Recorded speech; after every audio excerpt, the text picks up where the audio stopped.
Drugs यही उनका मकसद है। बाज़ लोगों का मकसद दुश्मनी निकालना भी होता है, और कुछ तो बस देश के गद्दार हैं जो दूसरे ममालिक से मिले होते हैं और जवान नस्ल को नशे में मुब्तला करके देश को तबाह करना चाहते हैं।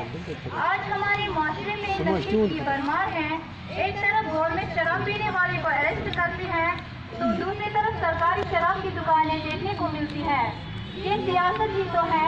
एक तरफ शराब छोड़ने के लेक्चरर और नारे बुलंद होते हैं, तो दूसरी तरफ ड्रग्स की स्मगलिंग होती है।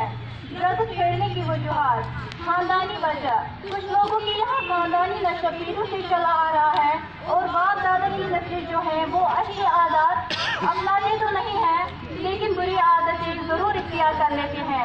छोटे छोटे नशों से बात ड्रग्स हीरोइन तक पहुँच जाती है।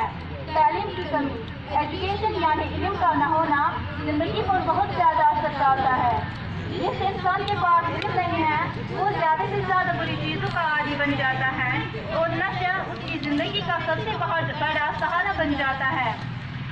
अगर इंसान को इल्म की दौलत हासिल है तो वो कभी नशे का आदी नहीं बन सकता, क्योंकि हमारे स्कूलों और मदरसों में सबसे पहले बुरी आदतों और नशे वगैरह से दूर रहने के लिए तलकीन किया जाता है, जिसकी वजह से ड्रग्स तो क्या, इंसान पान बीड़ी सिगरेट से भी दूर रहना पसंद करता है। ड्रग्स लेने के नुकसानात। अक्सर जो ड्रग्स का नशा करते हैं